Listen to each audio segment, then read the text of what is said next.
If you like growing food, then you might like eating food. And if you like eating food, then you might like cooking food. Well, go check out the first season of Backyard Kitchen, available on Tubi for free. Available on all smart TVs and online. That's TUBI, all free, first season of Backyard Kitchen. Is there anything better in the summertime than a nice, fresh, juicy watermelon? Some like it hot, some like it cold. Who knows? Well, if you do, you're lucky, because we are going to go over watermelons today in the new addition to the You Should Grow series, right here on the Backyard Gardens podcast. To have a good harvest, one must plant good seeds and must also use the right kind of fertilizer. The carrots have grown large and firm. How good they will taste. Welcome to the Backyard Gardens podcast, where we talk about all things gardening. We're your hosts, Ben and Batavia, and you can find me gardening in the country. And you'll find me gardening in the city. Get ready as we dig deep into this wonderful world of gardening, where we learn to grow and grow for change. All right, so here's the deal. If you are just new to this show, this is a series where we go over everything you need to know about growing a plant. We have a block coming up, and we're starting with watermelons. And I recommend that you would get a notepad or something. I mean, if you listen to the podcast, you should have a notepad, right? I mean, come on, because we just be throwing out knowledge. If you're a host of the podcast, if you're one of the co-hosts, maybe you don't need a notepad. Yeah. But sure. If you're a listener, yeah, of course, yeah. The notepad people normally carry around in their hand in everyday life. Sure, grab that. I keep one in my shirt pocket. So, but no, we're gonna go over how to start the seeds, when to plant them, companions, how big they get, foes, plants they don't get along with, pests, diseases, harvesting, and then some nutrition. So I know I learned a lot from this. How about you, Batavia? I did. And then we got a shout out to the other veggies and fruits, I guess, within this series. Yeah. Eggplant, green beans, yep, summer squash. Can you pick up a theme? Like we're like coming into July, heading strong with the summer veggies. It's happening. So yeah, and if you want to help support the show, become a patron. You can get one extra mini-sode a month and one extra episode not released anywhere but exclusively on Patreon. So come join us. But watermelons, what do you want to do? You want to do 2 and 2? Sure, go for it. All right, you want to start? You want me to start? I'll start. When to grow. So this is a part of also the heat loving series. Yeah. So you can actually direct sow or transplant, but you want to make sure you're really clear of your average, basically frost, right? And I'm going to go on a limb and say you want to really be closer to the 60 degree Fahrenheit as a low. You'll consistently see things with summer plants, like make sure your nights are in the 50s. And while I get that, like those 50 degree nights can still be pretty cold for some of these plants. Yeah. So I'm going to go ahead. My general rule will now be 60 degrees and greater for specifically watermelons and maybe some of the other plants that will grow.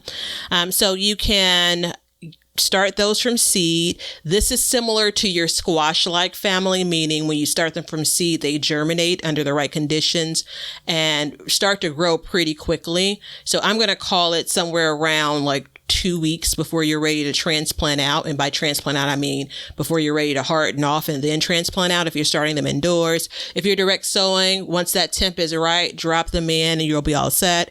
The seeds for watermelons, even with the baby ones, are pretty big. So you're going to go like 1 inch about as far as depth.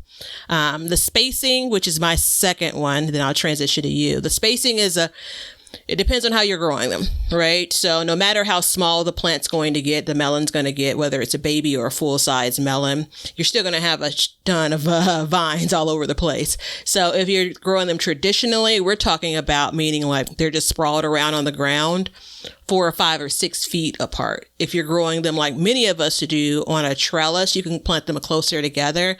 And I'm really learning from the lessons I've continued to hit every 3 or 4 or 5 years. You want to go 2 or 3 feet apart if you're planting them for the purpose of growing on a trellis. If you're planting them in a large container and you're going to provide some support, let's do 1 melon per container. That's it. Yeah. That's all. Yeah. I've got that they get 9 to 18 inches tall and 10 to 15 foot spread on them.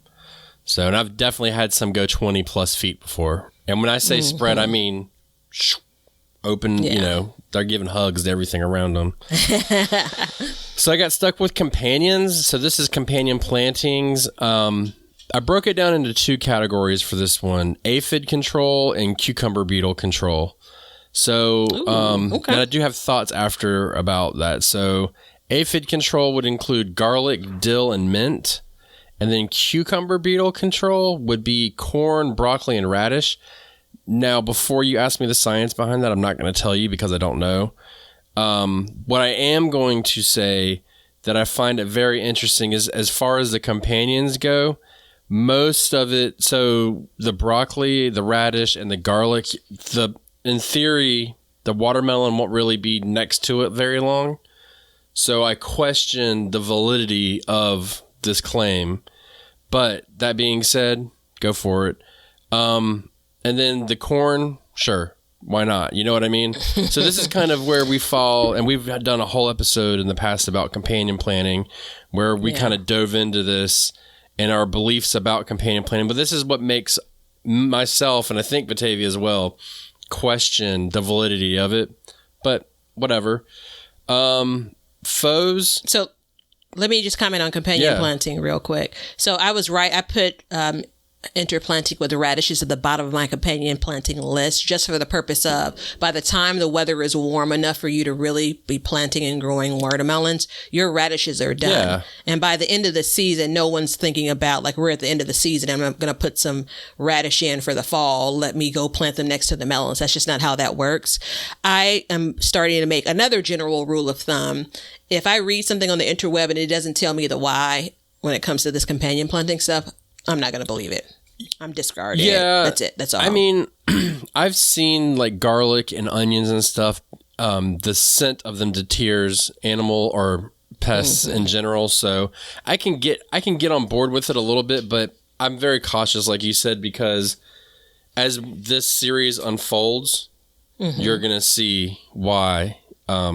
I kind of question. But the onions and the garlic, you just gave an explanation as to why. You found an explanation as to why. So I could get on board with that. Yeah. If it's just listed on a long list of companions, not so much. And there's a lot of these things that have companions and foes that are, miles long, and it includes like every flower and all that stuff. We're giving you what we're focusing on, which is herbs, food, and then your basic flowers, if they are, included. But foes would include simply cucumbers, squash, and pumpkins. That's it. And the cucumbers, I can get it because we have a whole category for cucumber beetles. So that kind of, it makes sense to me. Now I will say this, in my bed right now, I have watermelons, and then right next to it, I have zucchini, which is the same thing as squash. So we shall see. And I may even have a pumpkin right next to it too. So I may be doing like the trifecta. I don't know what's going on in my world. So when it comes to the foes and the companions, like you don't want squash and zucchini to grow next to your melons because they compete for the same soil nutrients and sunlight. And you can manage around that as a gardener, right? Then I have the some of these vegetables tend to attract the same issues, which we see in a lot. Yeah. Like we see the description of that a lot of times, like you mentioned the cucumber beetle. All right. Well, I mean, you complained about getting the foes and the companions. I have pests and diseases. The pests are going to be straightforward. I'll pause and let you add a couple. Diseases are a mile long. So for pests, make sure I have my right sheet, that this is in my squash sheet, which I think it is. So I'm gonna default to you because I've mixed my sheet up. I could give you the foes and the pest for a squash because that's what I have here. So watermelons, it's like Batavia said, it's not that many. It's cucumber beetles, squash vine borers, aphids, and mites. And yes, you heard me correctly. The little bastard, aka the squash vine borer. I have had squash vine borers throughout my garden every single year, and I've never had one go after my watermelon. That being said, I would not rule it out, but my statistics are leaning in the opposite. But I think it's safe to just say, like, hey, this could be an issue. And I do want to go back real quick to the companions and foes. And if it's a squash and the squash vine borer, obviously, and you plant it next to it, is it susceptible to being more susceptible to the squash vine borer if they're planted right next to each other? That's a question I have. And my simple answer is it's no more susceptible, because the moth or the bug, whatever, that the squash vine borer comes from has wings. It flies. You know what I mean? So I think when you look at it that way, it's not that big a deal as far as putting it together for the squash vine borer, but we're going to find out, because the plant that's right next to it has squash vine borers in it as well, and the watermelon's next to it, so we shall see. Yeah. The good news is I did have the right sheet, and I was thrown off because of the listing of squash-like pests under watermelon. All right. There are a few insects that occasionally attack melons is the descriptor. All right. So I'm going to go ahead and take disease then. So dampening off when it's planted in cold, wet soil. So they seem to be susceptible to that.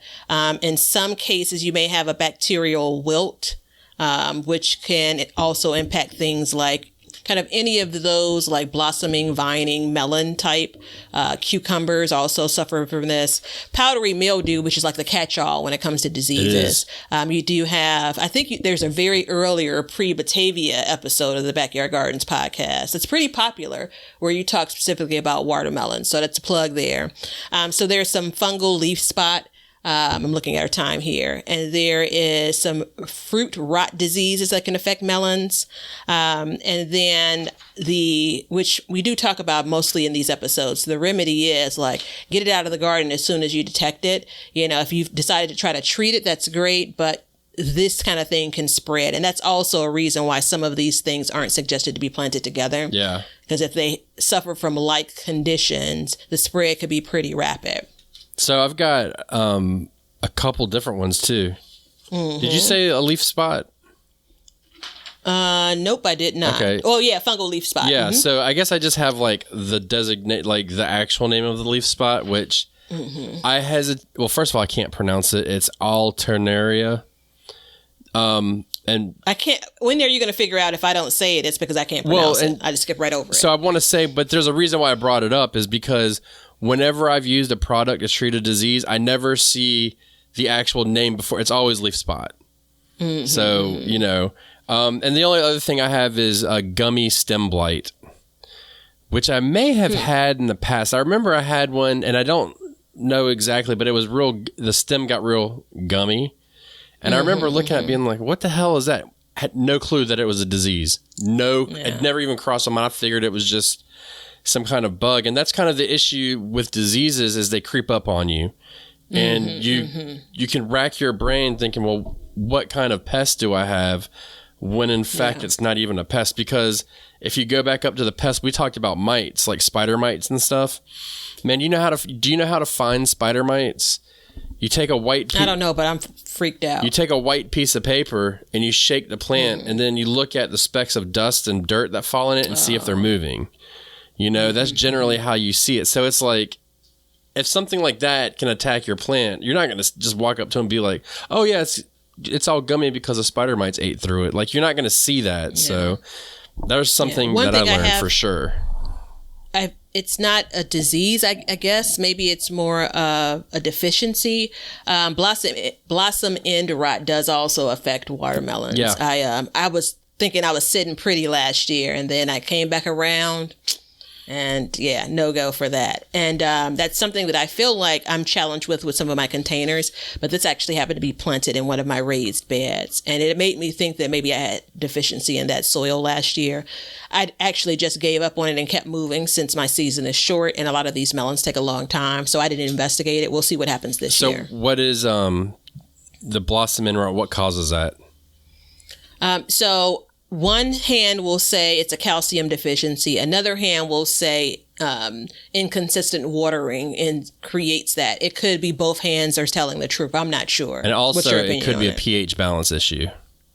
Good point. As well, because what that does is it's like a chain reaction inside of the plant. You know what I mean? So it's like you have this issue, the balance is low, and then you have the calcium issue because it's not soaking up the water to get through, and it's just this whole mess. So, but a lot of times you can fix that with a foliar calcium spray that you can get. Now it's kind of expensive, and you have to, is it really worth it? But you can think of it yourself. But if you're having issues with like every year you're getting it, get your soil tested. You know what I mean? Yeah. Harvesting. I think that's you. I'm glad because, Lord, who knows how to pick a ripe watermelon once they're harvested, and who knows how to harvest it? All right, go for it, because I don't believe you. So I'm going to give you a whole bunch, and then I'm going to tell you the right way. So when the rind is dull and it's not shiny, that's a sign. It doesn't mean it is. When you can't pierce the rind with your fingernail, then that's a sign. But the true sign, and then the other one is when you flip it over, it's pale yellow on the bottom. That's another sign, because that means that it's been sitting and the weight's forming in it. And then there's a folk tale that you thump it, and however it sounds will tell you. But the one way that is fail safe every time is you go to the watermelon and you go, I'm going to make a video about this too, coming up whenever I get a watermelon to harvest. So if you don't see a video about it, that means I didn't harvest a watermelon. But you go to the stem, and then right at the base up where it meets the vine, there's a curlicue pigtail. When that pigtail browns, and then when I say brown, not like slightly discolored, but it browns, that watermelon is done. It's every single time ever since I've done that, I've not picked an unripe watermelon. Yeah, so, I've used that method. Yeah. When it comes to, I thump them in the grocery store, but when it comes to growing them, I've used that method.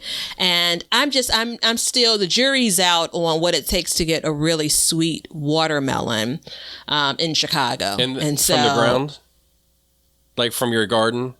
Yeah, from my garden. Yeah. Yeah. So by the time we hear this episode, we'll determine whether or not I've decided to grow them. But as we record, this is not part of the plan. Yeah, I mean, for me, it's that curlicue tail, and then it's the paleness on the bottom. Those are the two things that I go by. But I don't get too crazy flipping it over and looking at it, because I don't, I don't want to damage it. But when it's time, it's time. And I thump them just because I like the sound. There's that. Yeah, and just to clarify, for me, it's about the number of days that this real heat-loving vegetable wants, or fruit wants, and whether or not I truly have that. I mean, again, there's variety as well. This, 90% water. So there's also, your watering habits can impact the taste and the flavor of it. And I clearly have not mastered it. There is one other melon, which I'm going to just say that there's another melon that I have my sights on, and I can taste it. It's been 2 years and I can still taste it. So I'm still going to apply a lot of these notes to that growing as well. Well, watering definitely changes the flavor. Same with like strawberries and stuff like that. It will water down the taste. But then, so what you do, and this is something else that I do, is when it's getting close to it, I start withholding water from that watermelon. And that'll cause it to get sweeter and sweeter. Yeah. So, if you're overwatering it, you can't. Now, I mean, I don't know if it works. I know I've definitely had like watered down watermelons, but since I started holding them back, I think I have had better luck. But yeah, the hard part about it though is, especially when you're interplanting, when you're planting melons with other things, and like it's not like it's a watermelon patch, and so you can just basically manage that watering all the same, because it's all the same. Yeah, it's the whole fruit. Thing. Yeah, the whole garden. This is different, right? And so it just creates a challenge that I'm not sure if I'm up to this season. Yeah. Because to be quite frank, with my limited space, I'm chasing the best melon I've ever had in my life. I know you're going to wonder what that best melon is. I know what it is. I don't know. Maybe some folks should comment below and ask. Yeah, let us know. Let us know what you think. I think I know. I don't know. No, you don't know. I know what you've grown, though. See, I have a full catalog of everything that you've grown. All right, let me get the nutrition out. Okay. So a wedge, okay? I'm just going to call it your basic classic wedge. I'm not going to give you dimensions or anything like that. And the way I did this is I gave you your basic nutritions, but then as far as like the vitamins and stuff go, I just noted anything that caught my eye that may be important to talk about. So one wedge is 87 calories, 0.4 grams of fat, 22 grams of carbs, 1.7 grams of protein, and then the vitamin C was only 38%. And so I wrote that down because I was shocked that of all the vitamins and nutrients that are in there wasn't that much. Like that was the highest amount. Like, I mean, we've done some stuff in the past that's like 1,000%, like carrots are like 1,000% or something like that. So it just kind of caught my eye. But if you want to put on some weight, eat some watermelon because them carbs are going to stack up, baby. But if you're doing like some kind of like serious workout regimen or something, it's a really good because it'll hydrate you and give you those carbs. So and that is watermelon. Yeah. So the question is, what kind of watermelons is everybody growing? That's what I want to know. I'm curious this year about what varieties people are growing of these things. So if you are watching this on YouTube, then comment below. If you are listening to this, I beg you to go to YouTube and comment what you're growing, because I feel like I have a bunch of seeds that like, oh, this looks interesting. And I really need recommendations on. And I'm talking Midwest folks. I mean, again, if you're not in the Midwest, you could still comment because you could help somebody else. But if you want to help me, I need my Midwestern folks, you know, that are planting watermelons in June to tell me what tastes great in August or September. I think you can find something. Yeah. But look, everybody, I want to give a special shout out to the patrons because they chose this watermelon series, this You Should Grow series that we're on right now, this block. So thank you guys so much. And if you'd like to have input on any of our shows and suggest show topics, the only place we're taking those is patrons. So you can come be a patron and get the other benefits as well. We would love to have you. Thank you so much. And next week, we're going to be talking about eggplants, I think. Yeah, eggplants.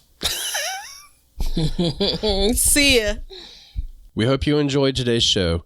Please follow us on YouTube at Backyard Gardens TV, Instagram at Backyard Gardens TV, over on our website, backyardgardenstv.com, and then we have Patreon at Backyard Gardens. And don't forget to check out our links below to help the show. Thank you so much for joining us as we learn to grow and grow for change. Cut. Now you know why people feel like celebrating at harvest time. All over the world, people have feasting and good times when the crops have been gathered in. Hey, everybody. Thanks for checking out the Backyard Gardens podcast. If you like what we're doing and you want to continue to support the podcast, head over to our Patreon page to sign up. You can also make a one-time donation using PayPal. Both of these links are in the description. With your support, we can continue growing and helping others in their gardens. See ya. If you guys want some Backyard Gardens gear, go to the link below and check out our t-shirts, mugs, pint glasses, and other gear. All purchases go towards helping to support the show, so thank you so much in advance, and we hope you enjoy. We want everybody to have a garden, and we're going to give you a chance to win free seeds every month. Head over to backyardgardenstv.com and enter your email address to be entered in all of our giveaways. Good luck! We want you to be a part of our gardening community. DM us a picture of your garden at Backyard Gardens TV on Instagram, and we will share it with our listeners.